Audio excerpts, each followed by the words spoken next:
une étudiante universitaire, porteuse des preuves de son harcèlement, se rendit auprès d'une célèbre présentatrice de journal télévisé pour lui demander justice. Mais, contre toute attente, la femme, après avoir reçu les documents, saisit un briquet et, sous le regard stupéfait de la jeune fille, brûla toutes les preuves en cendres, affirmant que c'était pour le bien de la victime, car l'adversaire était un riche héritier. La jeune fille, impuissante, dut finalement suivre les instructions de la journaliste et tourner une vidéo où elle reconnaissait avoir extorqué de l'argent à ce riche héritier. Peu après, la journaliste reçut un virement du milliardaire. Derrière cette conduite immorale, elle cherchait à réunir l'argent nécessaire pour l'opération de sa sœur. Durant toutes ces années, grâce à sa position, elle avait couvert des centaines de scandales pour l'élite.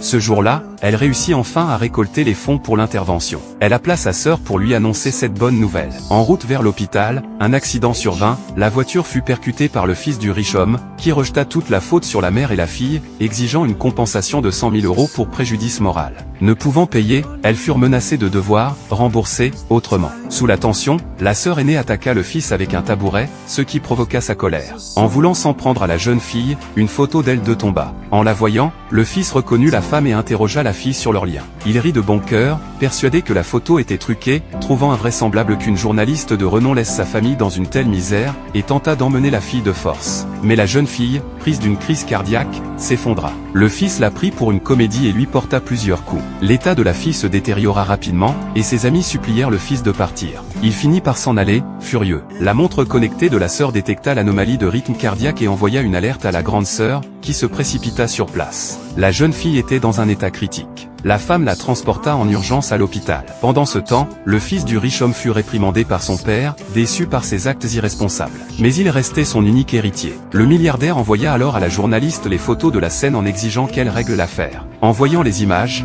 la femme resta figée, le coupable de la grave blessure de sa sœur n'était autre que son propre patron. Résolue à venger sa sœur, elle se saisit des dossiers compromettants accumulés pendant des années au service de son employeur, désormais son arme de revanche. À 19 h ce soir-là, la femme fit son apparition. Le fils riche, sûr de lui, s'imaginait que rien ne se passerait cette fois encore, mais elle annonça qu'une nouvelle piste venait d'émerger. Tous deux furent profondément bouleversés par cette révélation.